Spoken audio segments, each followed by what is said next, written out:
Christianity has played a significant role in shaping the social fabric of the Ghanaian society. Churches have not only been centers of worship, but also hubs for community development and support. Despite all of this and the strong presence of Christianity and its emphasis on moral values, Ghana faces an enduring battle against corruption. Corruption has seeped into various facets of the Ghanaian society, including politics, business, and public services. From petty bribery to embezzlement of public funds, corruption manifests in multiple forms, hindering the nation's progress and development. This strong religious presence appears to contrast sharply with an unfortunate reality. The country continues to grapple with numerous corruption cases. We'll begin with our conversation, on this. But first, President Akufo-Addo has a concern about this. He was speaking at an event organized by the Full Gospel Men's Business Fellowship here in Accra. Take a listen. Many are wondering, in the wake of these distressing circumstances, whether God still cares for us. As a believer, I have the assurance of Holy Scripture that He cares. My faith in Almighty God assures me that all things work together for good to them that love God, to them who are called according to His purpose. But we must remember that in times such as these, our countries and the world expect much from those of us who are called Christians. It is not for nothing that our Lord and Savior Jesus Christ describes us as the salt and light of the world. Therefore, in trying times like these, Christians cannot afford to sit below the salt. We must be at the forefront with those who hold on to hope and do our bit to ensure that the encircling doom and gloom in our world is lifted. Conventions such as these, which enable us to recharge our spiritual batteries and encourage each other, are good. It is better still if the ensuing spiritual change we experience is reflected in our dealings in the marketplace, where we spend the larger part of our active lives daily. The authentic showroom for our Christianity is not the church or conventions such as these, but in the marketplace. We tend to point fingers and grumble about corruption in our respective countries. And more often than not, we choose the easy road of laying blame entirely at the doorsteps of politicians. We, however, forget that we have significant numbers of Christians in each of our countries who together can help create a counterculture of honest businesses, honest dealings. Corruption affects everyday life, and it is worth bearing in mind that it is not only the headline corruption, the type that involves politicians and high-profile figures, that retards our progress and hinders our development. Indeed, it is about breaking rules and regulations, in many aspects of our lives, and wanting to and circumventing the laws that are meant to guide our society. It has to do with driving recklessly and breaking all the traffic regulations and trying to bribe the police officer when you're pulled up. It has to do with not getting the proper permit to build a house. And it has to do with looking the other way when something wrong is going on. It has to do with the degradation of our environment and the pollution of the atmosphere and of our water bodies. It has to do with petty bribery and corruption, and it has to do with bribery and corruption on a ground scale. Corruption is not an exclusively African phenomenon, but one which permeates all nations of the world. Nations that have been successful in fighting this canker have done so with a robust legal system underpinned by the rule of law. They protected the public purse, made institutional reforms, enacted additional requisite laws, and resourced more adequately the accountability organs of state. Our fight against corruption in Africa has to be grounded on legislative, financial, and institutional action, and not just on lip service. Now, we would revert to this particular story, but for now, let's cross over to the headquarters of NAGRAT, because the association is addressing the interdiction of the headmistress of the WAS Senior High School. Let's cross over now. And then by extension, the government of Ghana will say they are not aware. We have schools, names of which I don't want to mention, that collect money from parents, or parents mobilizing themselves to contribute money for the upkeep of the schools. And we have ministers and government officials whose children attend those schools and they contribute to the payment of these monies. What is the reason for this recent development in our schools? Resources that are supposed to be sent to the schools by central government are not forthcoming. The resources are not reaching the schools. And we are all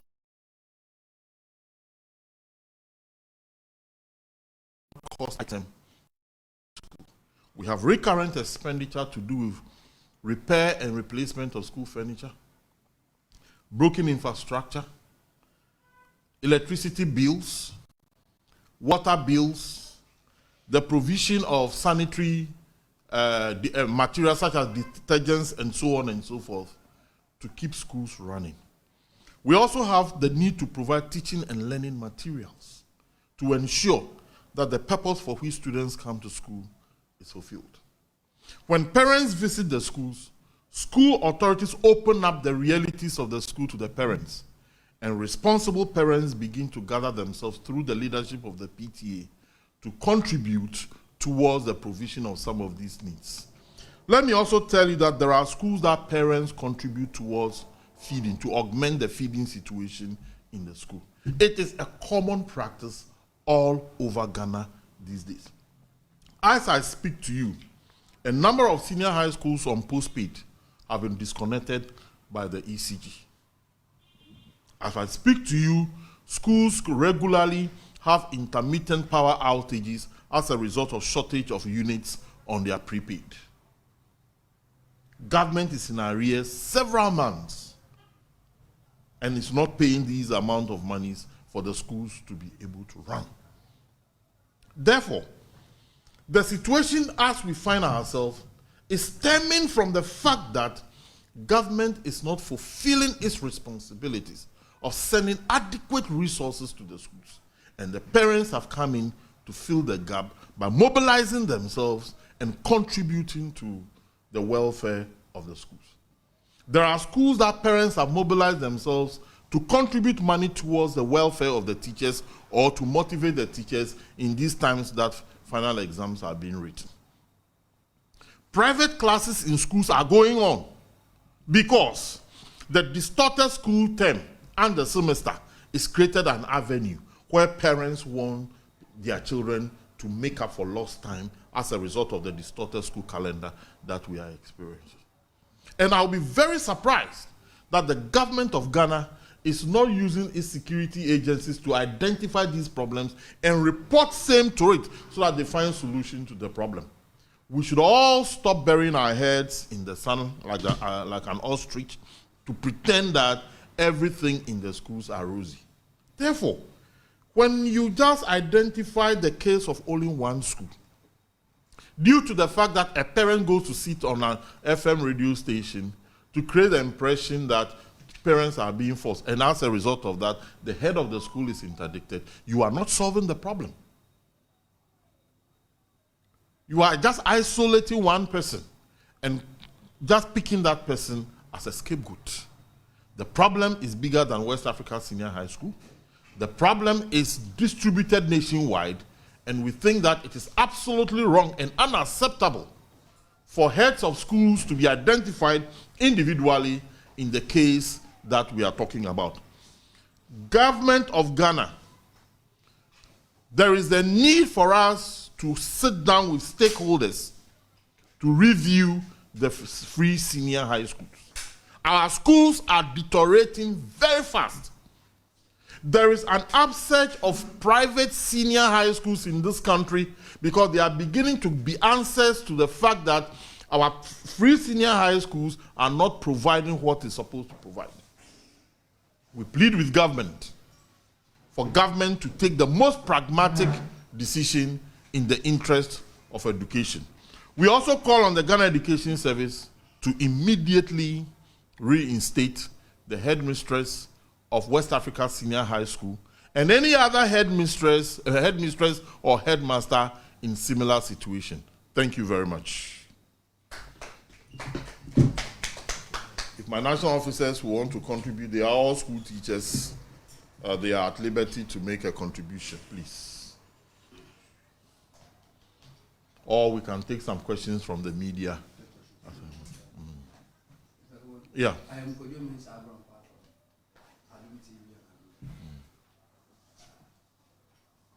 in the case of WAS incident, yeah. Students who defaulted were asked to sleep on the floor. Were asked to sleep on the floor. Yes. And we have evidence of that. Students that was the, you see, I listened to our morning show, post on Adonai. Yeah. If teacher motivation fee is not forthcoming, must the student be subjected to this torture? We need to investigate this. But I can assure you, I listened to that interview on Adom FM. The parent was exaggerating the situation. Let that parent present him or herself. Let us go to the school and authenticate this. I can assure you, if that be the case, it's an assault. And it violates the rules of Ghana Education Service. But why will a headmaster or a headmistress ask students to sleep on the floor just because they have not paid motivation? I have never heard this before. I have never heard this anywhere before. And when I also interrogated the charges leveled against the headmistress, this aspect was not part of the charges. So I'm even surprised hearing it for the first time. But you know, the proverbial Ghanaian will have to spice his or her story for it to be accepted by people.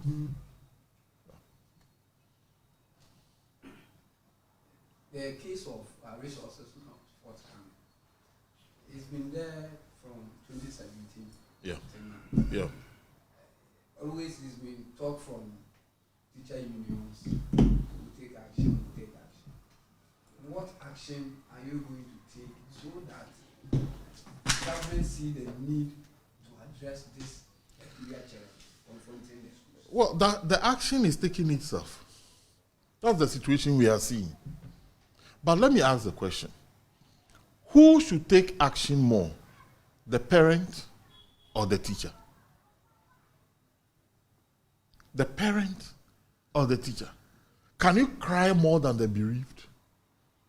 The parents who are supposed to take action for government to respond are mobilizing themselves to make contribution towards the schools.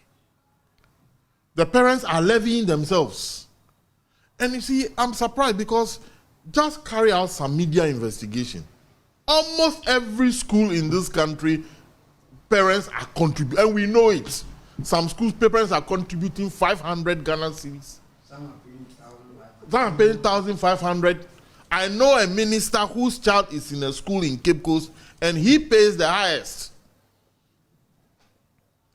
We all know these things are good. And when they are paid, if you say the mode of collection is illegal, what about the mode of receiving? Parents contribute money, and when they present it to the school, the law says the school should make sure that every donation to the school should be receipted. That is the law. So the schools collect these monies into the school account, and it is recorded as such for the betterment of the school. So if monies were coming from government, if resources were adequately being paid for by government, why will we have the need for parents to mobilize themselves to contribute money towards the welfare of the school? And now the monies that are being collected by parents themselves is far higher than the former PTA dues. Far, far higher than the former PTA dues. I have some national officers here who are parents, whose children are students in the senior high school, and they are contributing. They are sitting here with us. So we are not manufacturing phantom stories, but these are truths and realities. And the government should ask itself, why have we arrived at this situation? It's because resources are not adequately being sent to the schools. I'm sorry that we came in, but briefly can restate the position of NAGRAT on this particular issue? Just your position. That's when I came to raise the latter part of the state. Why were you late? Traffic. Well, it is the position of NAGRAT, and I'll summarize it. Yes. It is the position of NAGRAT that isolating and scapegoating one person to address a problem that is of a national nature, such as parents mobilizing themselves to contribute money to augment the upkeep of schools, which is a national problem now, because a lot of schools are having situations where the PAs, I can't call it PTA, the parent associations, through the ingenuity of the leadership, that is the president of the parents associations, are mobilizing themselves, encouraging themselves to contribute monies towards the upkeep of the school. And why have we arrived at this situation? Schools have to pay electricity bills, monies that are not forthcoming from government. They have to pay water bills. And as we speak, we have a number of senior high schools that have been disconnected by ECG. Those on postpaid. As for those on prepaid, of course, when your prepaid is consumed, the lights go off. And we have cases where schools have remained in darkness. We have cases where the heads of the schools had to send phone calls to well-to-do parents to contribute towards the purchase of prepaid meters in the schools. That is number one. Running a school is not only feeding in the school. Recurrent expenditure such as repairs, broken tables, broken desks, broken windows and doors, replacement of mosquito nets, the purchase of detergents in our washrooms and so on and so forth, to ensure that the hygiene of the students are ensured, are all expenses that the schools will have to undertake on regular basis. And these contributions are money sometimes parents come together to contribute so that the schools get running. Now, when it comes to test and examination, the purchase of A4 sheets, the running of those A4 sheets by way of printing questions and answer sheets for students to write exams. There are schools in this country that write about 2 or 3 mock exams before the final exam is held. End of semester exams. And when these resources are not forthcoming from government, and the parents want their students to be well prepared before the exams, the parents are encouraged to make contribution. Let us not worry whether the encouragement is coming from the head of school or from the parents. The head of school exposes the problems to the parents, and the parents are engineered to make contributions. That is even what is keeping most of the schools running up to today. And I think these heads of schools should be encouraged and congratulated for keeping the schools running in an atmosphere of lack of resources. In the case of West Africa Senior High School, it is parents themselves, through the ingenuity of the president of the PTA, that identify problems in the school and then they decide to levy themselves. The only problem for the investigation that I have carried is that it is the assistant headmaster who gave his Momo number to be the conduit through which the monies are paid. The investigation should rather go into what is the money collected used for. Is it used for the consumption of an individual, or it is for the purpose that will enhance the education of the students? If it's for the purpose that will enhance the education of the student, it tells you that there is government supply deficit that created the vacuum for the need for these monies to be collected to fill that deficit. So the Ghana Education Service, the Ministry of Education, and the government should look into itself, investigate properly, and see whether we are running the senior high schools the way they are supposed to be run. Why are we having upsurge of private schools in and around urban and peri-urban areas? Because parents want certainty. Parents want definite timetable for the school of their children. So they are sending some of their children to some of these private schools so that they know that within 3 years they get the certificates that they want and have peace of mind. So we have a problem in our senior high schools in this country. Yeah, we are calling for the reinstatement of the headmistress of West Africa Secondary School, because the problem is bigger than the incident that occurred in West Africa Senior High School. When you speak to the Ghana Education Service, I have not spoken to the... I'm making a point. When you speak to the Ghana Education Service, their point is that any collection done in any senior high school should first of all be endorsed or approved by the JS. Yes. That's approval and based on your independent investigation. Yeah. So that's from the NAGRAT headquarters here in the capital, Accra. Now let's go on to the phone lines and speak to the public relations officer of the GES, Cassandra Chum. I'm grateful to you for joining us here. The NAGRAT is raising a lot of issues about how you've, reacted to the development coming from the West Africa Senior High School. They are asking you to reinstate the headmistress. What's your response? Thank you, and good afternoon to your viewers and listeners as well. That can only be done after we are done with the investigations and then we know the outcome. The findings would come to us at the headquarters, and then where there is a need for us to get a GS Council approval, we'll do so.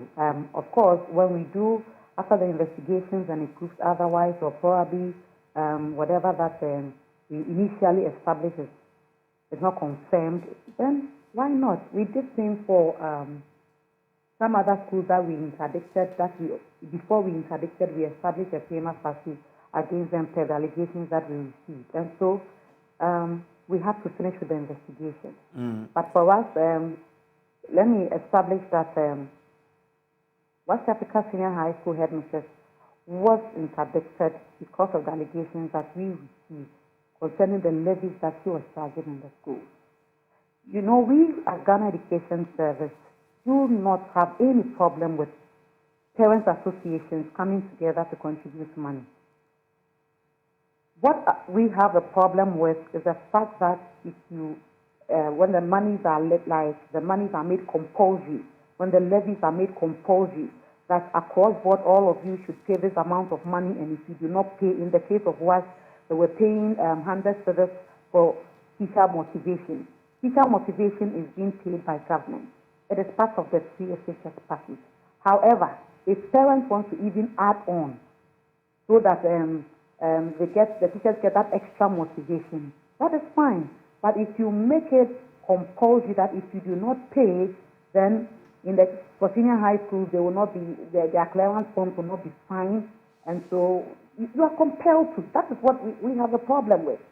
Parents can contribute, but it shouldn't affect the students in any way.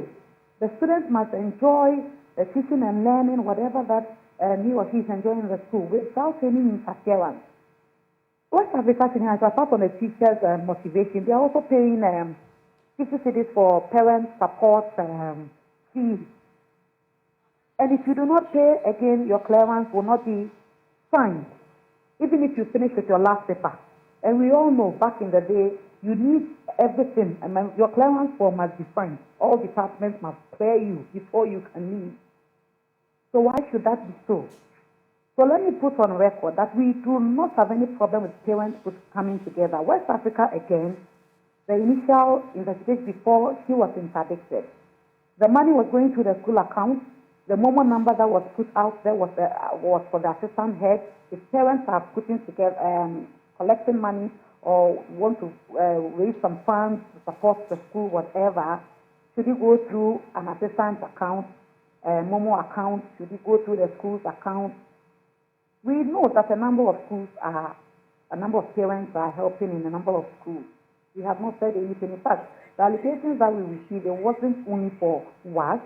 We had several complaints from other schools too, but we realized that it was the parents that were contributing voluntarily. And it hasn't been mandatory. There wasn't any condition that if you do not pay, this and this would happen. But the case of us was different. And so for us to be able to have a clean investigation, we said then the head must be interdicted. We set aside, then we have the investigation done. After, if he's exonerated, why not to be reinstated? So what it is that your preliminary investigations prove to the fact that if you are not able to pay those levies, you are penalized for it. Our preliminary investigation, yes, established that, yes, indeed, they were paying money. Yes, indeed, the money that they said they were paying teacher motivations and SHS support, whatever. Yes, we established that as well. And again, we established that the monies were going through the senior assistants of the school and then going through the school, ultimately to the school account. And yes, if they do not pay the amount of money, their procurement funds will not be signed. So that was the initial fact that we established, and that is how come we based on that to interdict the head. Okay, so it is not, you didn't find that if you don't pay, a student is made to lie on the floor. You didn't find that. So maybe that would come up in the investigation, but what we established the fact that you would not be cleared. Okay, but whatever is happening is because you, the managers of the schools, have created an avenue for the headmasters and headmistresses to then be levying the student for these monies. In what sense, my brother? Parents contributing is not a new thing. Back in the day, I mean, it's always been. Our elders would tell you, parents have always, one way or the other, all students, one way or the other, contribute.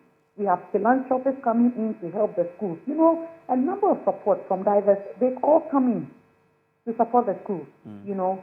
So it is not about that there's a gap or probably there's a problem. That is why parents are contributing. They can always help. I mean, I always say the government cannot do it all. In a way, we all have one or two. So if voluntarily they are doing it, fine, it is allowed, it's accepted. What we do not want is a compulsory base and letting all of them.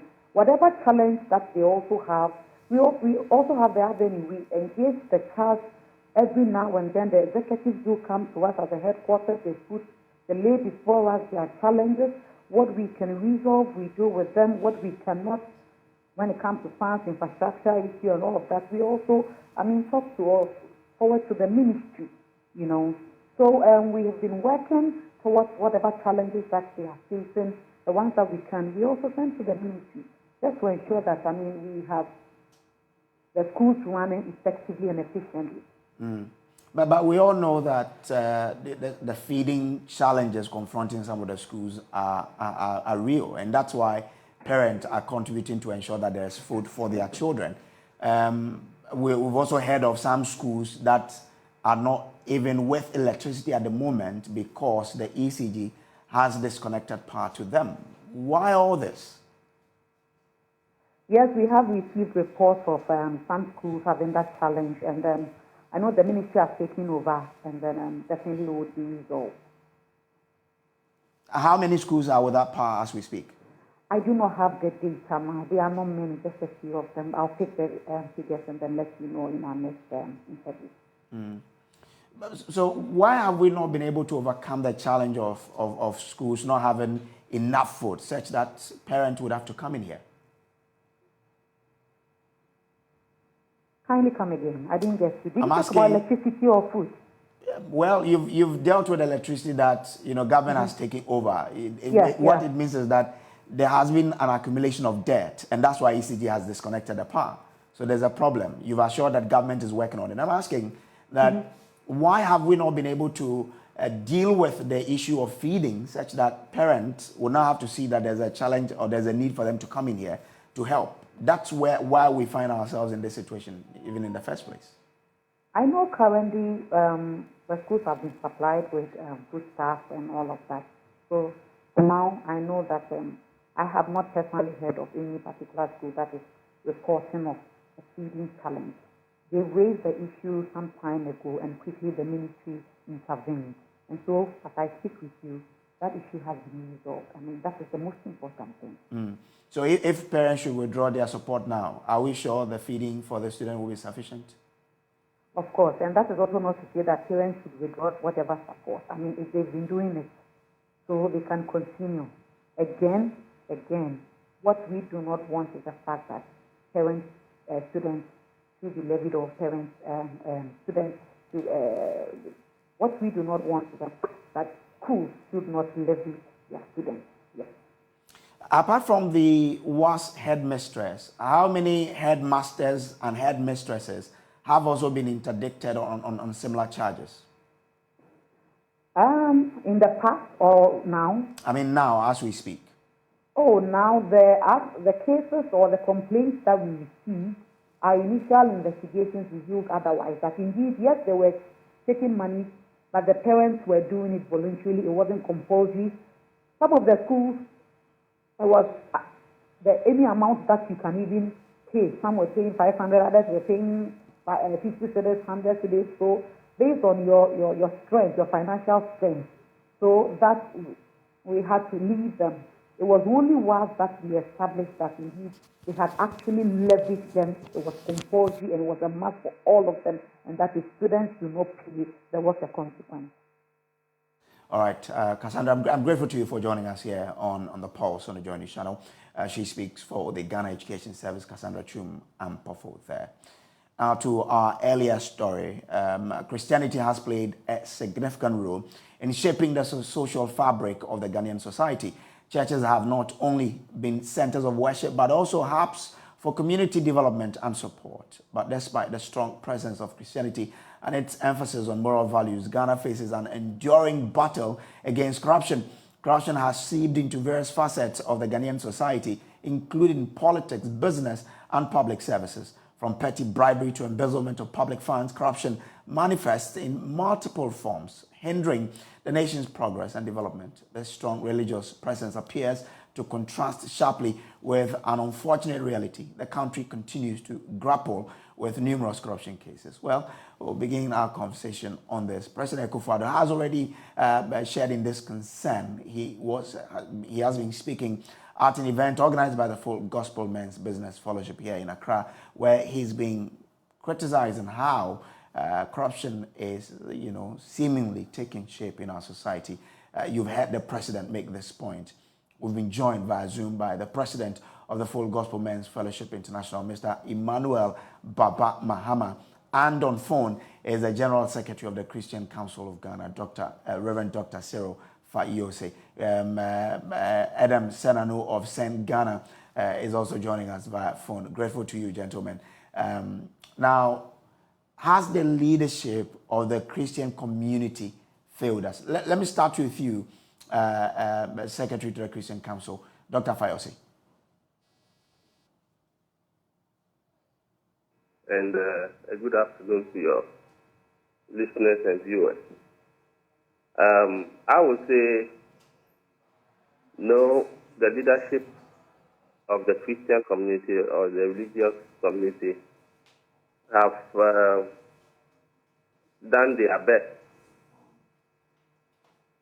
to teach the populace about the tenets and values and morals of the Christian faith and other faiths as well. The problem, however, is no matter how well you teach someone something, sometimes they can still be fault in the implementation of whatever you have taught them. And maybe that is what we are seeing in our society here in Ghana. Maybe if the church were not to be present, it would have been worse. So I don't think the church has failed us at all. Over the years, the church has played a very key role.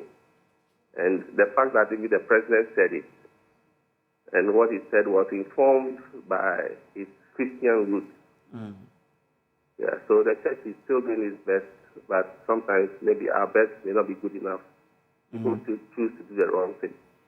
Even in the Garden of Eden, when God gave the two inhabitants instructions, they still went against it. Okay. Mr. Sananu, you've been someone at the forefront of the fight against corruption. Do you agree with the assertion that, in fact, had the Christian religion not been around, maybe corruption would have been more higher than we see it in our society today? Well, yes, I agree with my senior brother's sentiments on that. However, I also think that as Christian leaders, and I consider myself to be one, we have not done enough.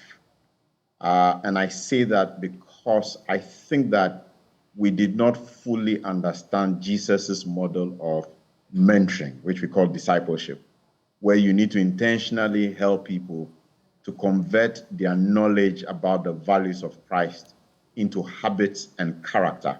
It takes a lot more work, but if you look at the 12 disciples Jesus had over the 3-year period, effectively, daily helped them come out with a degree where it was a hands-on approach to ensuring that they know what is required, they see how he did it, and they follow it. I think we have failed in that context of making sure that our church members don't go away just with head knowledge, but they convert that head knowledge into habits, into character that is permanent, and therefore that character begins to reflect and impact the marketplace. So to that extent, I think there is a failure, and the sooner we begin to accept that we have failed.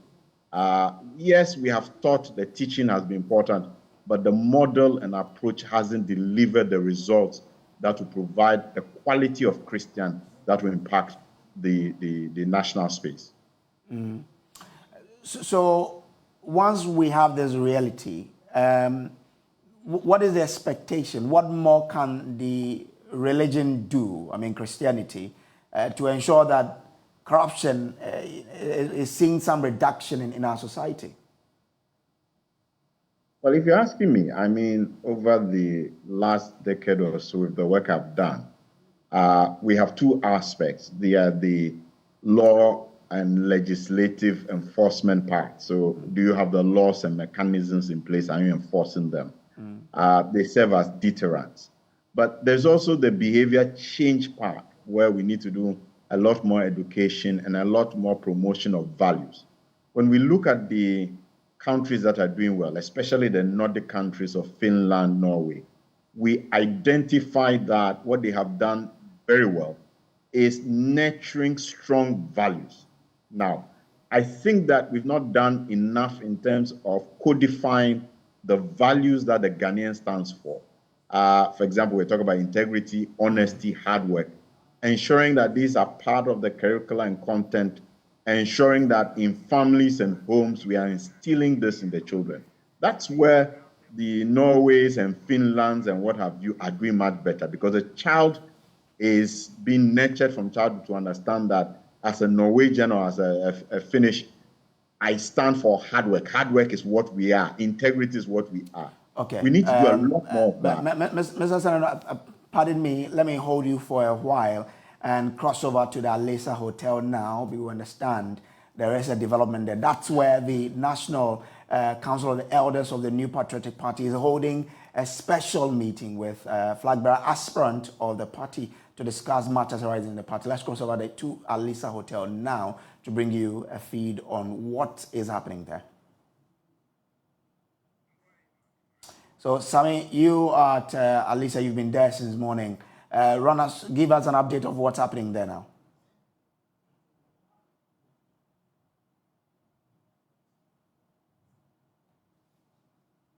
My colleague Samuel Imbura of our political desk is our man on the beat. He is at Alisa Hotel covering that special meeting for us. We understand that there is a new development at the place. And so Samuel Imbura is joining us now with update on what exactly is happening there. Samuel Imbura, I have him now. Sami, what exactly is happening at Alisa Hotel as we speak?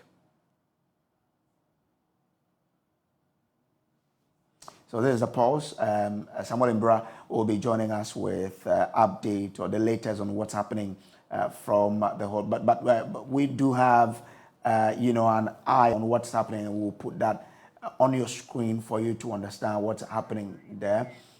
Samuel Mbura is my colleague at, who is at Alisa Hotel now. Samuel, if you are with me now, run us through what has been happening there. The National Executive Committee meeting with the National Council is yet to begin. We know that the vetting committee presented its report to the National Council, and per the hierarchy of the party, the National Council is supposed to present it before the National Executive Committee for approval. So that is what is happening today. All the 10 aspirants have been invited. I saw Dr. Mahmoud Baumia. I also saw Kojo Poku, Kennedy Ejapon, Dr. Konedu Epreko, and Mr. Kobine Ejapon. Most of them are here, with the exception of Alan. That is not here, but I understand he has sent a delegation. But right behind me, these are party supporters of the MPP. They are not happy and they have some concerns. Their concerns are quite clear. We know issues about decentralizing or centralizing this process has become a topical issue. Has become a very topical issue here so far as the election is concerned. So the group here say that they are getting information that the National Executive Council or the National Executive Committee and the National Council is considering decentralizing the process. Their concerns are that if you decentralize this process, it will not be fair. That's why they are here to mount pressure on the National Executive Committee and National Council not to consider decentralizing the process. Mr. Obeng is one of the leaders of the party supporters. Tell us, where exactly are you coming from? We are coming from various constituencies in Greater Accra specifically. And we are here to send a message. Are you a card-bearing member? Are you an executive of the party? Yes, I am in Odododio. Yes, I am. I've been a police station chairman for almost 12 years in Odododio alone. And I've been working for the party extensively. So your mission here is exactly what? We are here, we have information that National Executive Committee is meeting today to discuss matters concerning the party and that of the superdelegates. And we have information that they are trying to decentralize the process by way of doing it in... Where are you getting your information from? We have our sources of information and I cannot disclose it. So your sources told you that they are going to consider decentralizing the process? And we are not in favor of that. We are not in support of that. And so we are here to send a message, or if you like, to appeal that they should not consider that. So I'm seeing all the 10 aspirants on this banner. Yes. Is it the case that you represent all the 10 aspirants, or is it the case that you are supporting one candidate but riding under this to trumpet your concerns? No, you can see, as for the pictures, everybody is there. We are party people, basically. We are not in support of any of the candidates. Individuals may have their own support base. I'm not concerned about that. We are party people sending a message, basically, MPP people. So it isn't the case that you are supporting a particular aspirant? No, me myself, I have my own support. But as for the group, we are pushing the cause of MPP. So I do know, the information I have is that Alan, one of the aspirants, has petitioned for it to be centralized. Are you sure you're not doing this on the back of this petition before the National Executive Committee? Well, any of the aspirants may have their concerns, and it is up to them. We as a group, we think that this is what should be, that they should not consider decentralizing the process. Do you think this last-minute process can change anything? Oh, sure. Already we have a problem as a party. Yes, we have a problem as a party. Our leaders, they have shown open bias, and this is open secret. If you say open bias, what exactly do you mean? One of the aspirants. Who is that aspirant? No, I'm not here to mention anybody's name. But if you are Ghanaian and you have your ears on the ground, they have shown open bias for one of the aspirants. if you keep on doing things like this, people would think that you are doing things in favor of that. You've left it open. You let someone fill in the gap for you with the aspirant that you claim they are supporting. Yes. Why don't you boldly state it for them to know that this is the aspirant you are declaring your support for, in which we are not happy, so that they will stop? No, we are not here for that. What we are saying is that they should do things fairly, so that it will leave no doubt in the minds of anybody. Whoever wins is our leader. They should do it properly, so that nobody will have issues with what they are doing. Aside that, are there other pressing concerns that you have? Other concerns? Other concerns? No, I have my own problem with the superdelegate conference. I disagree totally with that. It is very divisive. The superdelegates. In fact, I don't see the reason why about 6,000 people should sieve a number for 200,000 people to select. Your party's constitution is clear. Yeah. So after the 2007 elections to elect your flag bearer, the constitution was revised, stating that if they are above 5, then should hold the National Delegates Congress, special one, to trim the number to 5. So at this moment, is it a case that you want them to change the constitution to suit your interests? Sure, we need to change that as well. It is completely irrelevant. It is not important.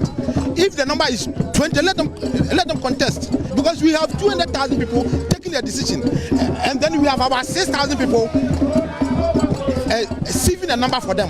So what happens if they mistakenly drop somebody who will have won the 200,000 people? So it makes no sense. Actually, it makes no sense. The 6,000 people can eliminate somebody who will have won with the 200,000 people. So why will you allow such a thing to happen in the first place? So that's Mr. Obey. He's one of the aggrieved party supporters that I've been speaking to. But you can see the placards that they are wielding.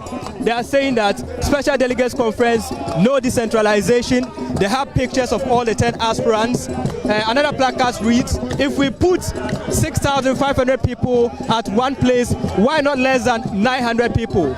No victimization, no intimidation. Super delegates must be at one location. So, Brace, these are the concerns of the party supporters here.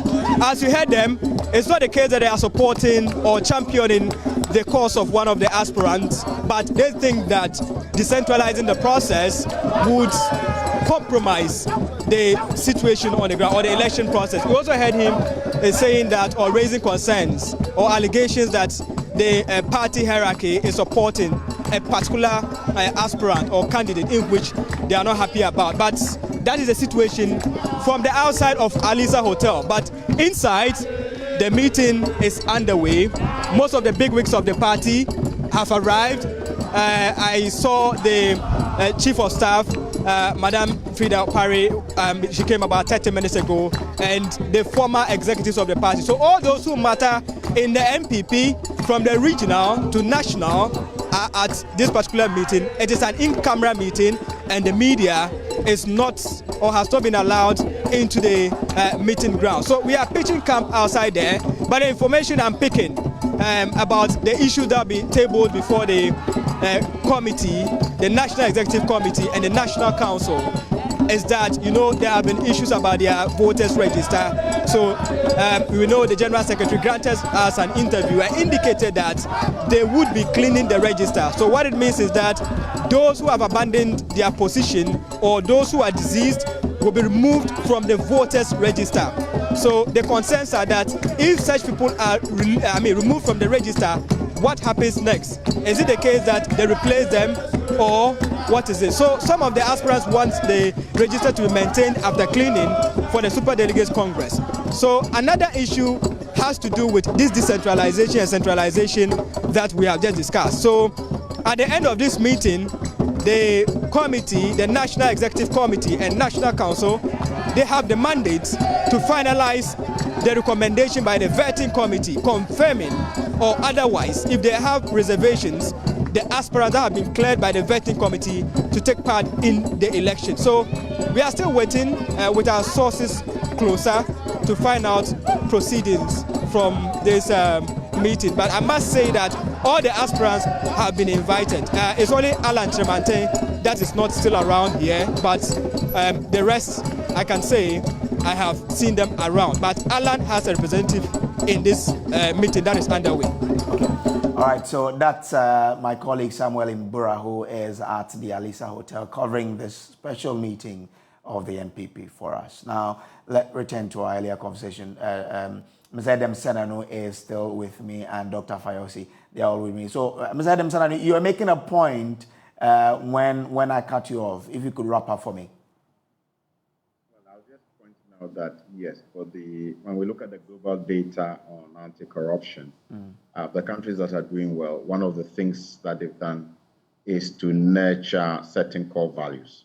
That's where the Christian faith comes in. Values of honesty, integrity, hard work.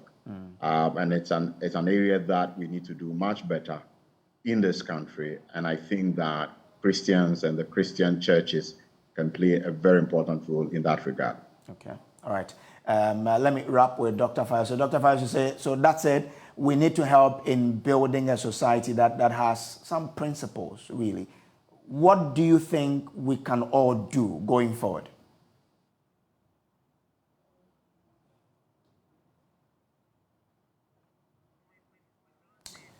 Okay, so I think we've lost Dr. Fayosi there, but grateful to you, gentlemen, for joining us this afternoon with your thoughts on this particular subject. Now to Parliament now, and majority in the House is accusing their NDC colleagues of seeking to cast Parliament in a bad light with their repeated requests for quorum. Parliament was forced to adjourn sitting on Wednesday as a result of a failure to have the required quorum to do business. Speaking on the floor of the House, NPP MP for Kaikwe Central, Patrick Boama, stated that the minority were acting with mischief. When you look at the definition for committees, and with the interpretation that the Right Honourable Speaker has put on the meaning of committees, it includes select committees and standing committees, which I've referred to. And his interpretation is that once you are within the presence of Parliament,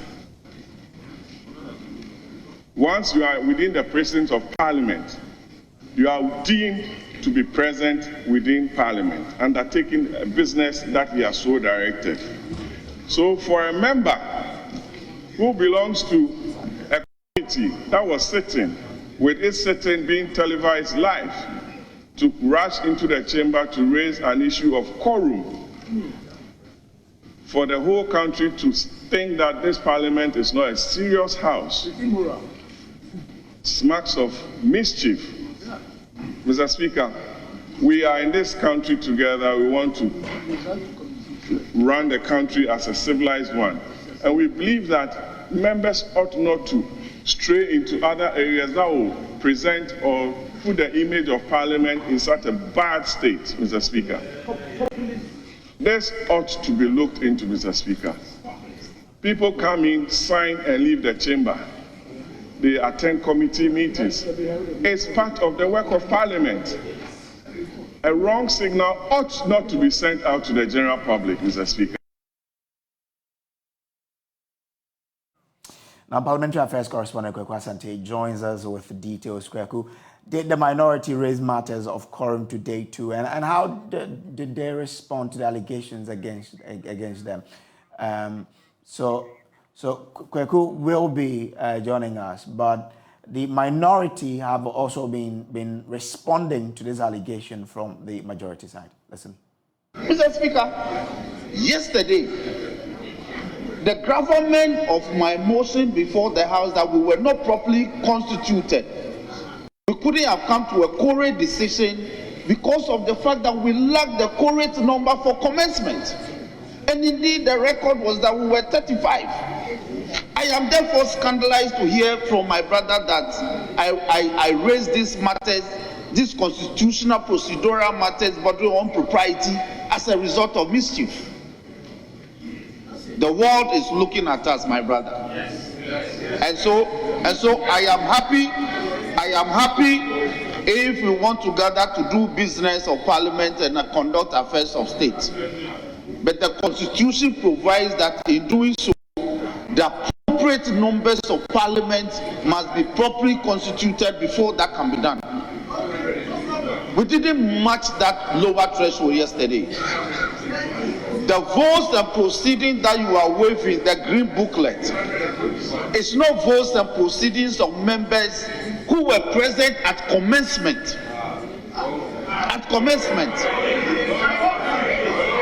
You can, Mr. Speaker, let my brothers listen to these matters that border on the Constitution.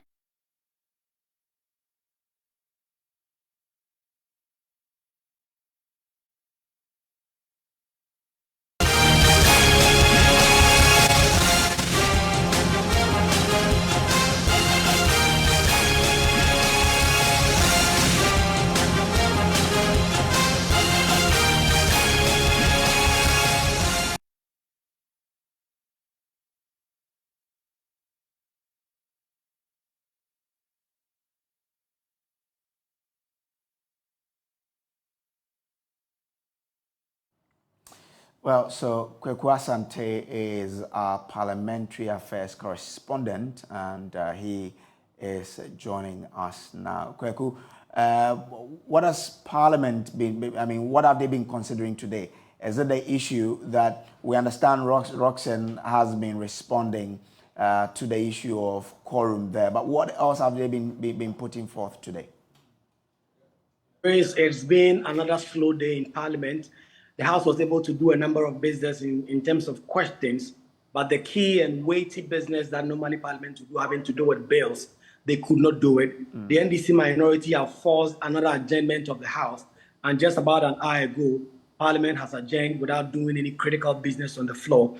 And we've already heard from the first Deputy Speaker, Joseph Osei, so I've been speaking with him exclusively. He says that this Parliament is becoming the worst Parliament in the history of the Republic, and that the backbenchers have taken control and the leadership of both sides have lost control. He is really furious that the business of the House is not progressing. But you just said that Patrick Boama, who had concerns about what he says is the mischief of the NDC MPs. Let's listen to the response from Roxanne Nelson Dafemi, who responded by saying that that is not a claim. Well, we've heard that. You were talking about the first Deputy Speaker and what he told you. Right. So according to Joseph Osei, this Parliament is not cooperating. He thought that given the close numbers on both sides, NDC and MPP MPs will come together and work. But given the new stance that have been taken by the minority, who keep insisting that there's no quorum, forcing the House to adjourn sitting every now and then, he believes that this is becoming the worst Parliament. But we know that the minority have already insisted that if the prosecution of Judge Ekwesi does not stop, they're going to frustrate the government business in the House. I've also been speaking with Kwame Agboja, who says that that prosecution must end, else cooperation will suffer in Parliament. So it's been a really terrible 2 weeks in Parliament. No real business has been done, apart from a few questions and answers and statements. The weighty business Parliament have to consider, bills and other agent business, have all now been left to rot, and the House has adjourned today. And given all that we are seeing, it's expected that tomorrow will be the same, because the majority side are not coming to the floor in their numbers. Minority guys are also not coming on their floor in their numbers. But it's playing to their advantage, because they've said that if the prosecution of Judge Ekwesi does not stop, a number of these measures will still be taken. So yesterday there were about 44 or so MPs in the House. What was the number today? And why is the majority also not able to, calling a lot of their numbers? Where are they? Well, so in fact, you talk about 40 MPs who were in the House yesterday. Today, when the votes and proceedings was published today, there are about 201 MPs who have signed on the votes and proceedings to say that they were in the House yesterday. But the House did not even have quorum to do business yesterday. But how could they have been 201? The Deputy Speaker, Joseph Osei, says Parliament will have to answer to the people of Ghana why the House lacks quorum. But the next day you come to the floor and there are 201 MPs who have signed on. We can now listen to your interaction with Joseph Osei. If we're working with just being present in the chamber, this report would not be accepted as a correct reflection of the vote and proceedings. Because at the time the proceedings was abated, in the chamber, there were less than 40 of us. How did it rise to? The time being, I take note that it is on record that yesterday 201 members were present. How that happened when Parliament truncated business because we didn't have a quorum to transact business is a matter which we may have to answer to the public. So, Kweku, what's the expectation for tomorrow? What sort of businesses were supposed to have been considered today, and which ones are to be considered tomorrow? Well, there are key bills coming in from government. For instance, today, at the time the minority raised the issue of quorum, they were considering the Ghana UNESCO bill. It's one of the important bills that have been on the agenda of Parliament for such a long time. They've not been able to deal with it.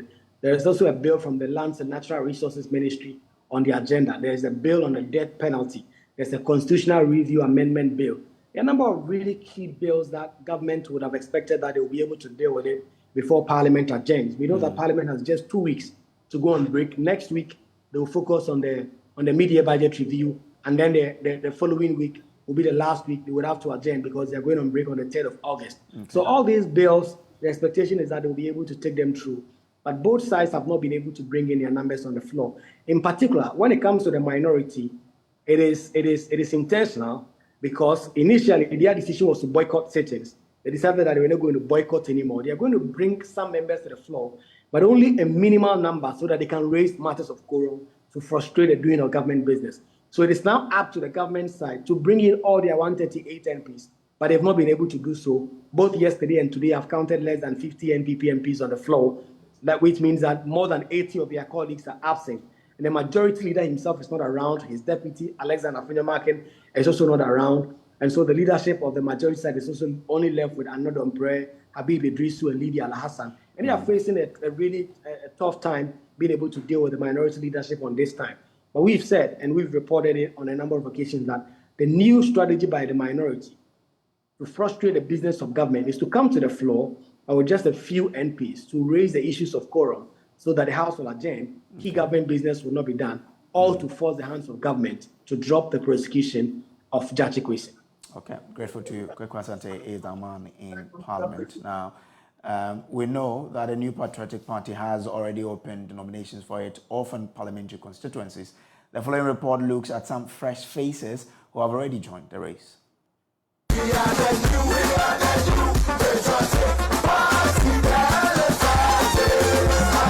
People are saying that they've had more representation. The Adentan seat is a tricky one, but Akosia Sam Main wants to reclaim it for the NPP. The 40-year-old is currently a deputy CEO of the National Youth Authority and enjoys the support of a good number of young people in the party. Despite knowing well that his seat is one that swings, she's confident of reclaiming it from the NDC's Adamu Ramadan. The facts also support that despite, giving the conditions, it should move back to the NPP. But it's not a given. There's a lot of work that has to go in. And of course, I would never underestimate our opponents on the other side, because it's the first time in the history of the other party to have retained the same parliamentary candidates as compared to a change they experienced back in 2016. And Adenta is, like you said, unlike Ayenswano for Mark. There's nothing like I come from Adenta. It's literally a lot of settlers, but there's that vibe, or there's that notion that they want to not necessarily even get anything from you, but they want to see you. So if you look at what goes against candidates, you would be doing the developmental work, but if they're not seeing you in community engagement or interacting with people, be it monthly or quarterly, whatever arrangement you have, it works against you. So I could, in terms of road networks, so for instance, the former MP did a lot of work when it came to roads, yet he was still punished for one reason or another. The story is different at the Ayinswano constituency. The NDC currently holds the seat, but the NPP had since 2000 won the seat till it lost it in 2020. Unfortunately, some of you did not know, because especially when I came back to multimedia, the business position wouldn't allow me to show my face. Okay. And so I would form a group like Creative Art for Change to advocate for MPP, and I won't show my face, and you see Sukri Safo fronted. In 2008, I worked with Jefferson on most of the trips with President Akufo-Addo. The popular one was the La Beach stage thing that happened. And Jefferson was the one covering that event, that fateful day. And so they've always been around, especially when it comes to President Akufo-Addo. I see. So you've always had the political gene in you. Yes. Entertainment critic, talent show judge, and music producer, who is now a deputy minister for tourism, arts and culture, Mark Okreku-Mante is in the race. Somehow these days, we don't get too comfortable thinking the way you're thinking. Yes, because I'm sure in 2020, if the MP at the time, I'm sure if somebody had, once Susia had told him that he was going to lose, he would have said the same, oh, this is a crucial for us. There's no way the MPP will lose at Ayensuano. We were all surprised when we lost, but there's history to that. There is a perception that our candidate was arrogant or is arrogant, and research showed that he was going to lose. Again, it was our best foot at the time. So we pushed them forward. Unfortunately, that happened. It is obvious he was becoming unpopular because we led 6,000 plus years ago. It kept dwindling over time. And then the 6,000 plus became -241, which means that the candidate is the problem. So we just must change the candidate. And like you said, with a little effort in the constituency, I'm sure the NDC rep knows that he's just warming the seats. Well, journalist and communications consultant Jefferson Saki wants to be the MPP's candidate in Ablekuma Central. Well, it couldn't have been any other constituency than a constituency that you've spent all your life, lived all your life. And that is the most important thing. The perception that Ablekuma Central constituency is a swing seat is what I beg to differ in a way, because I think after CS Crab, we had Ukule Norte. Ukule Norte was able to, he was able to hold the seat on 3 consecutive elections, until Tete Chai took over from him in the 2008 elections, obviously, because I am very sure and confident that if he had contested again, I'm talking about Ukule Norte, perhaps he could have won, because the party changed its candidature to Honorable Saba. We lost that particular election. After that, Tete Chai won 2 consecutive elections. And then we had, in the 2016, a strong wind of change that blew across the country. We had Honorable Ebenezer Nate holding the seat.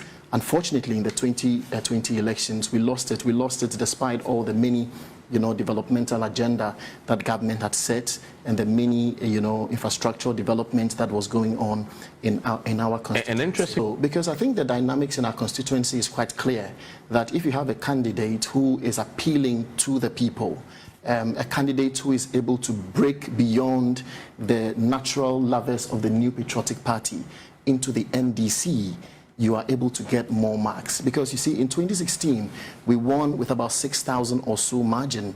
Unfortunately, in the 2020 election, the gap was so closed with a margin of about 200. That is to say that we had lost almost 5,000 and something votes between 2016 and 2020. And I think that it could be an issue of a candidate who perhaps, I'm not pretty, I don't want to use the word, maybe a candidate who perhaps was not reaching out to the people, maybe not listening to the people in one way or the other. And so my belief is that if we have a candidate who is able to cross beyond the borders of the New Patriotic Party into the NDC, I think we should be able to get some numbers and then win the seat. I can assure you that in the 2024 election, we are going to turn Ablekuma Central from green to blue. Only time will tell which of these new faces will be successful in this internal.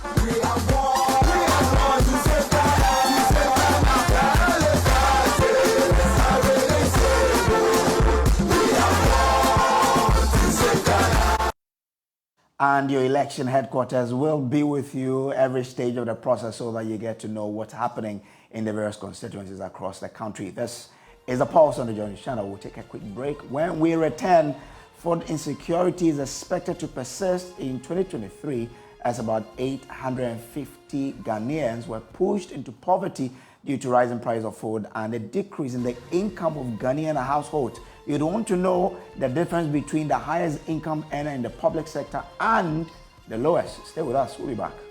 Welcome back from the break. Now, the food insecurity is expected to persist in 2023 as about 850,000 Ghanaians were pushed into poverty due to rising price of food and decrease in the income of Ghanaian households.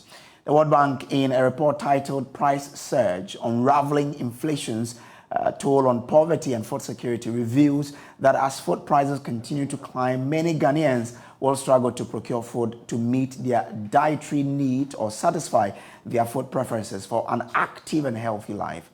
Now, let's share with you some sort of data we have on the wages in the public sector. Now, if you look at the wages in the public sector, the highest paid person in the public sector receives at the end of the month 33,855 cedis. So that is the highest paid wage in the public sector. The lowest paid wage in the public sector is 418 cedis. So it's around 80% of So the highest paid person receives around 80% of the lowest paid person in the public sector. The difference between the two is 33,437. So the difference between the highest paid and the lowest paid is 33,437. Now, the current inflation rate is 42.5%.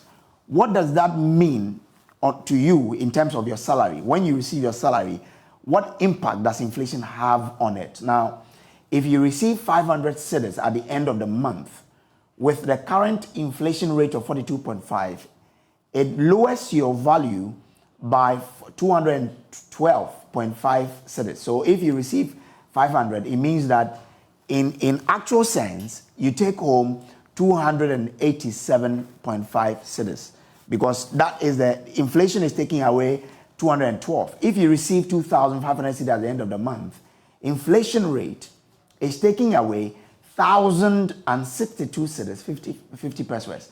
That's how much inflation is taken away from your salary. So in effect, you take home 1,437 cedis, 50 pesos. So with the highest earner who takes home 30,000 and over, inflation of 42.5% means that the person is losing 12,750 from the salary. So the person actual money that he or she can use is 17,250. That's how much inflation is really, the toll inflation is having on you. We have so that is what it is in terms of how much inflation is taking from you. Now let's link this to our wages, and the professor of epidemiology and public health at the University of Cape Coast, Professor David Doku, is calling on employers to pay fair and decent wages to enhance the health of their employees. According to him, many employers in Ghana pay their workers as if their workers are magicians and have human beings who do not deserve decent wages in life. He was speaking at his inaugural lecture on the topic, the cause of the causes, a society of the producer, is the society the producer of its own health and ill health. There's more in this report. At his inaugural lecture, Professor David Doku analyzed the question, the causes of the causes, is society the producer of its own health and ill health? Professor Doku called on employers to ensure just and fair wages in order not to cripple the health of their employees. The employment must be fair and decent. People must work in decent, non-coercive employment, and they must earn fair wages. Sometimes employers pay people as if they are half human beings who do not deserve decent life. Yes.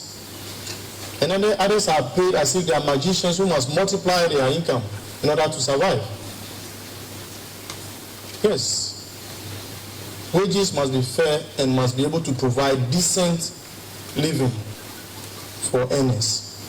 the professor of epidemiology and public health entreated governments to ensure that the social interventions like the National Health Insurance Scheme put in place do not only exist in name but actually work to support the vulnerable in the Ghanaian society. Social protection, very important. Social protection, safety net, transportation has massive pathway to health. When we are talking about some social intervention, mass law and all those things, they must be there, they must be effective, they must be equitable, they must look for those who are in need and help them to be able to come up. And then we go to national level, we should be able to hold society accountable. So we should be able to have a voice, fearless voice, non-partisan voice that will promote fairness and equitable distribution of whatever we have. Access to healthcare is also very important.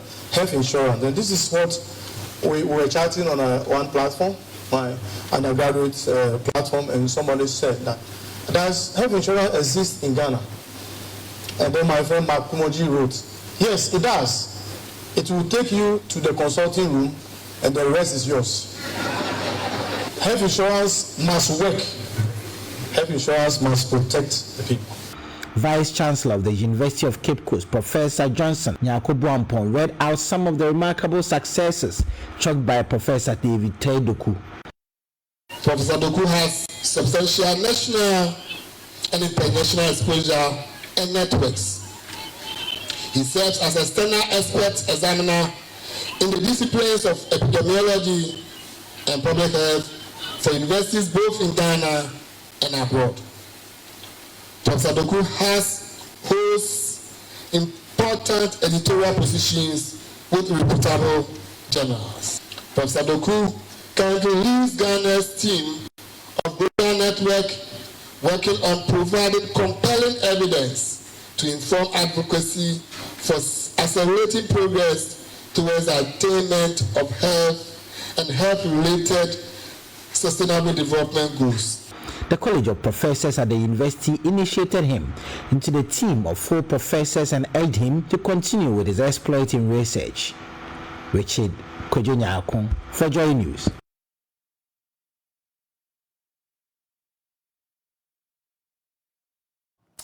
So let's go on to the Zoom now and speak to Professor Patrick Esuming, who is joining us from the University of Ghana.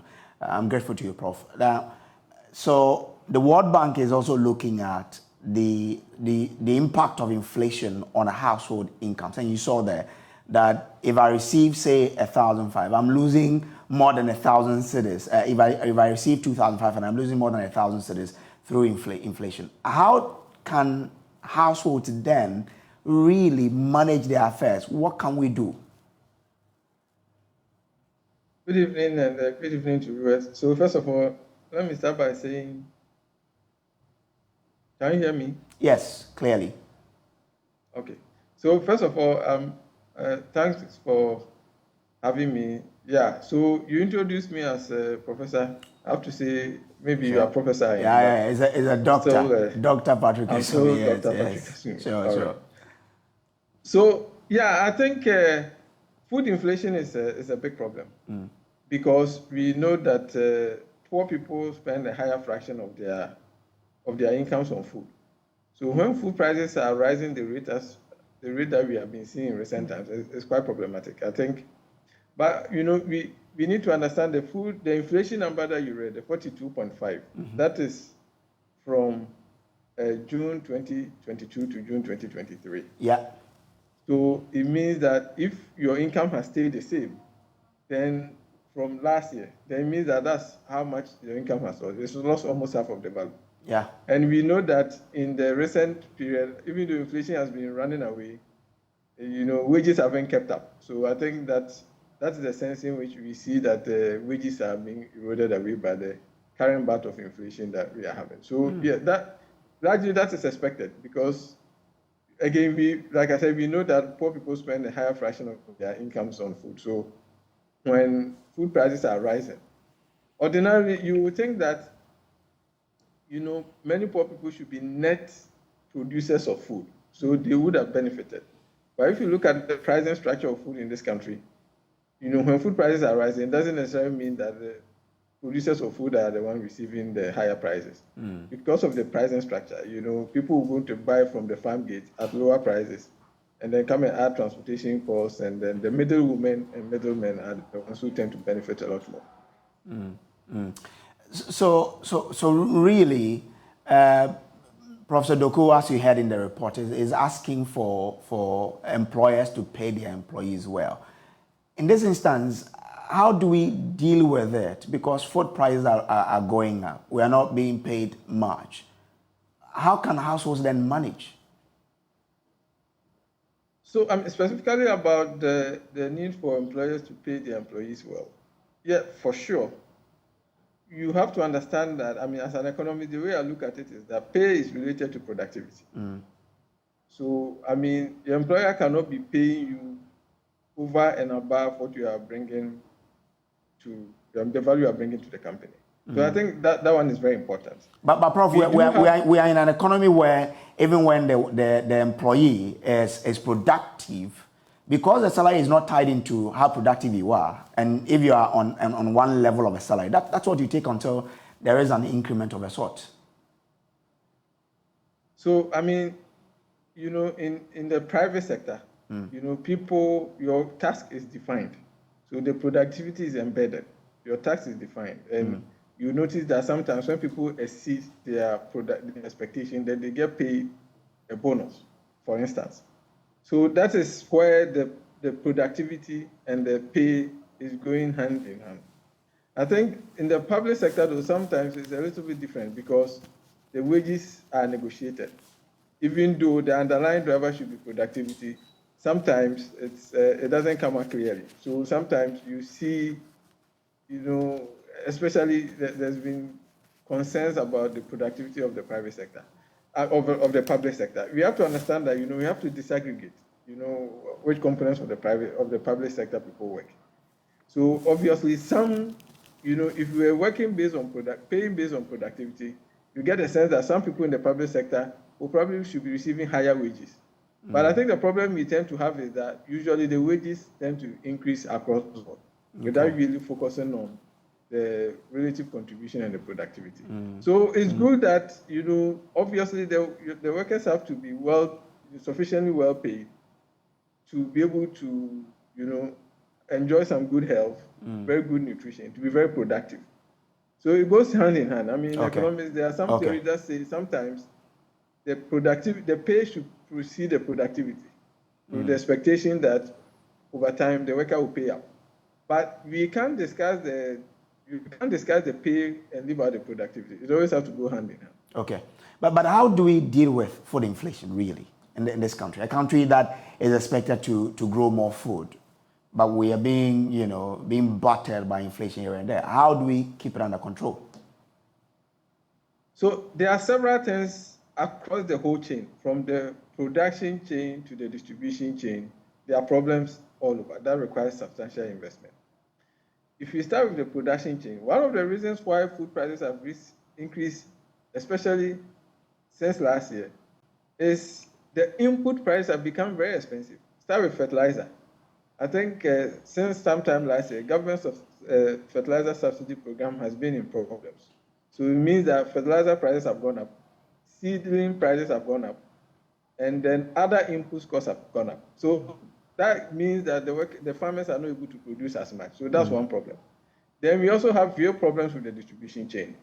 So for some of the perishable ones, we don't have enough storage equipment and the storage at closer to the farms. And then also we have problems with the distribution, the road infrastructure and the rail infrastructure linking the production units to the distribution units. So you see that a component of the higher prices we are seeing now has to do with transport prices that have gone up and the fuel prices that have gone up.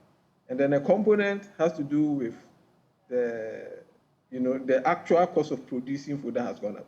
So it means that you need investments across all these chains, starting from making sure that we invest in more creditably in irrigation so that we can have more farming, more months of farming. That's there.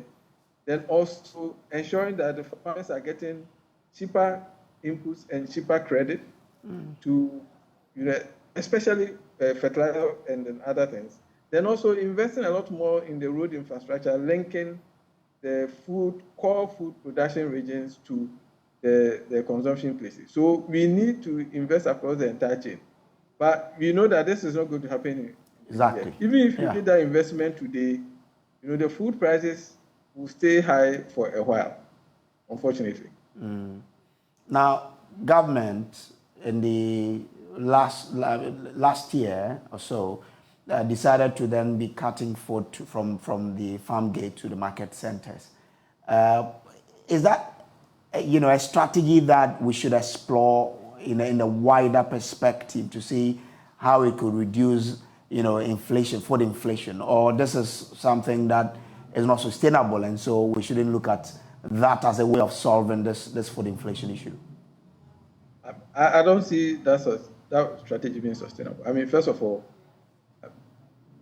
how many people live in Accra and how many people can go to the Ministry of Agriculture to go and buy those foods? I think there are fundamental problems. So, I mean, that's just scratching a bit part of the surface of the problem. Okay. There are fundamental problems. So you know that there are problems with the distribution channel. So why don't you solve that particular problem? And then say you are going to cut some from some places. First of all, you can't you can't send every type of food stuff to that place.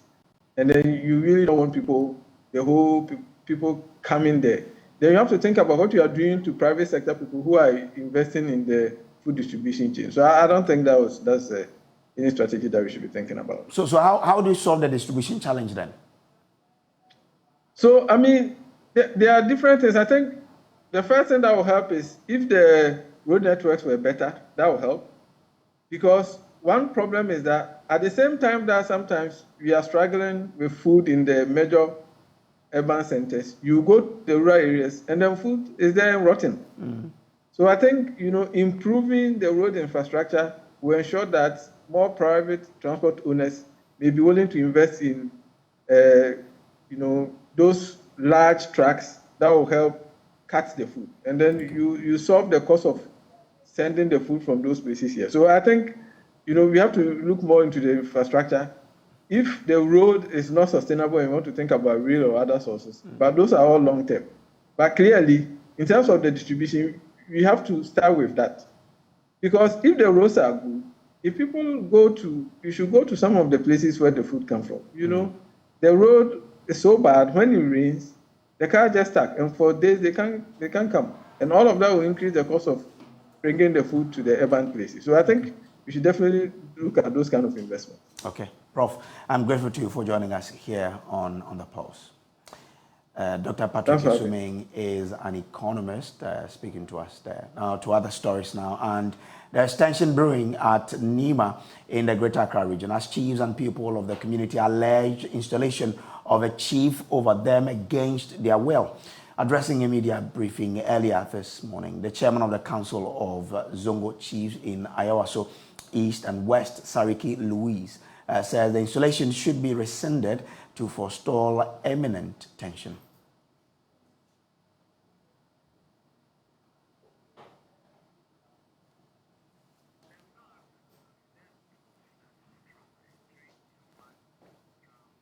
Sorry, we'll bring that report to you in our subsequent bulletins. But imagine living in a house you can only access the help of a ladder. That is the situation of a 25-year-old Nana Ya Wisdom Ishen. But his situation only mirrors what residents of New Botiano have to endure as a result of perennial floods, hanging homes caused by torrential rains, children killed by the flood, and bad roads are just some of the troubles the residents continue to endure anytime it rains. Maxwell Agbagba has more in our latest Floods of Trauma series. It is March 2023. Flood water has forced the collapse of a building here at New Botiano. 2 children, 9 and 11 years, were swept away. They died. Their mother, Nanama, sits on the floor inconsolable after the disaster.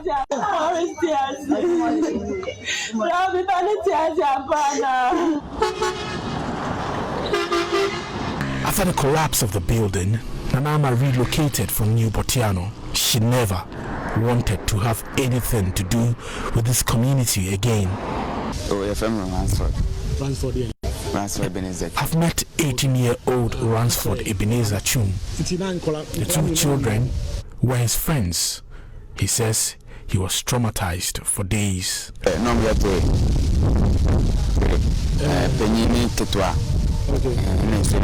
funny segment, the little one was rescued, but the two of them died. Their parents have not relocated. The floodwater first caused the collapse of their building. Water swept away one of them, and the other one tried to rescue her, but the two died. They were swept away by the floodwater. Not too far from Naname's house is another house which is virtually hanging. Residents here tell me that a pregnant woman used to live in this house, and she also used the ladder anytime she wants to get access to her home or step out to go to town. Nana Kwame and Alex have been living here for the past 2 years. This is how they do it all the time. It's always a risky journey to get to their home, and they tell me that it's terrifying when it starts raining, and they always have to wait for the rain to subside before they come out. Okay. How long have you been staying here? I'm staying here for 2 years. The man who lives here, Nanaya Ishen, he says the only way to access his residence is with the help of a ladder which sits about 10 feet deep into the belly of the earth. And massive erosion caused by continuous flooding in the new Botiano community has left roads impassable and structures on the verge of collapse. Nanayo Wisdom Eshen moved into the hanging house with his brother Alex Nana Benyin after the owner was forced by the situation to relocate with his family. Nanayo says he has had many near-death experiences living in the house, but says he does not have the means to rent another place.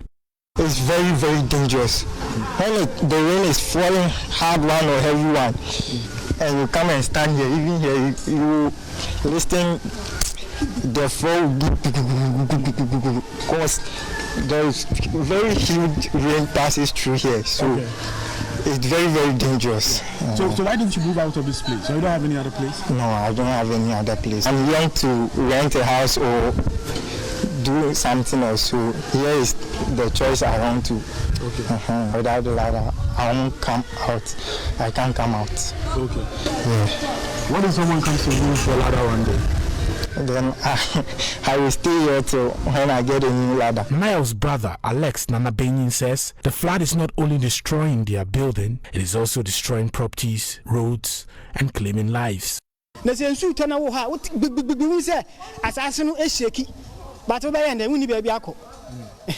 no choice. We are scared anytime it rains, but we have no option. Anytime it rains, you will hear the earth trembling and shaking.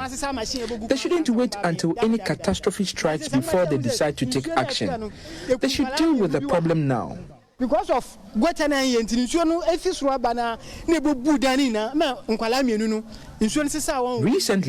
the torrential rains here killed 2 children, just some meters away from where we live. The floodwater from here destroyed their structure, and city authorities were here, but they did not do anything about the situation. We are really suffering here. The entire community is suffering. The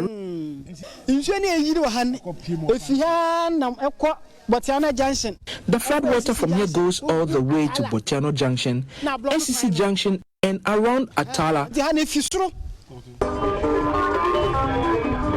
Here at the new Botiano taxi station, many of the drivers are worried about the state of the roads.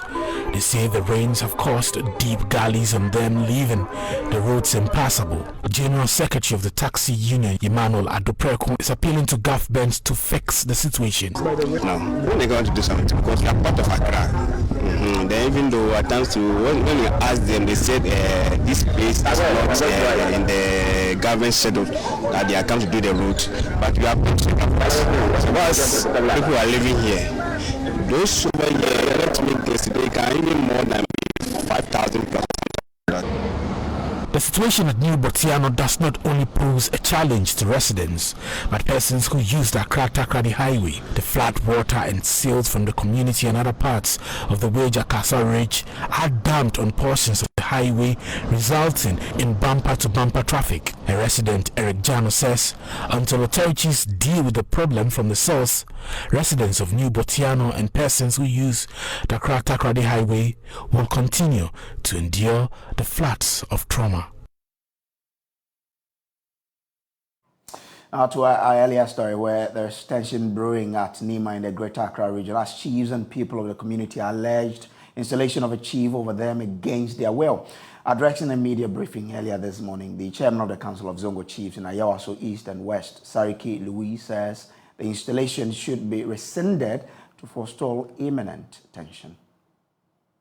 On the 12th of July 2023, we woke up to the news that one Robert Kumsin, also known as Ni Odokwao II, head of the Odokwao family, was in the process of installing one Abachina as their representative in Nima, and also as the chief of Nima.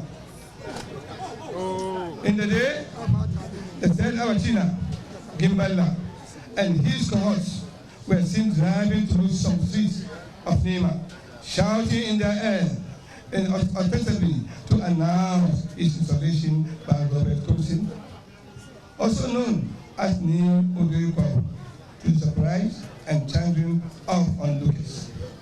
Ladies and gentlemen, we the people of Nima are gravely concerned about the import of the actions of Robert Kumsin and its probably consequence in the Nima community. We earnestly believe that this action of Robert Kumsin, also known as Ni Odokwao II, seeks to instigate disquiet in the Nima community with missions to the of the land disputes in the 1940s. There has been long-standing peace between the families and the Nima community. It therefore comes as a shock and surprise to all of us that the New Odokwao family would choose to ignore and abandon this appeals, court consent, judgment, and seek to engage in an act that is aimed at destabilizing our community. The chief of Nima. We, the people of Nima, have lived with our chief and have organized our affairs together in peace and tranquility all these years. We are therefore sending a stern warning to the head of the Odokwao family and surrogates that enough is enough. We will not entertain any insult and disrespect. Yes. We will not entertain any disrespect, and that it does not lie with them to choose chiefs or leaders for Nima. We demand the immediate reversal of what they are reported to have done. Office, the rough. So for them, they want the right things to be done to ensure that an imminent tension is forestalled. This is still the Pulse on the Journey channel. We'll take a quick break. We'll be back. Stay with us. And that's our package for you for today. There's more news on myjoyonline.com.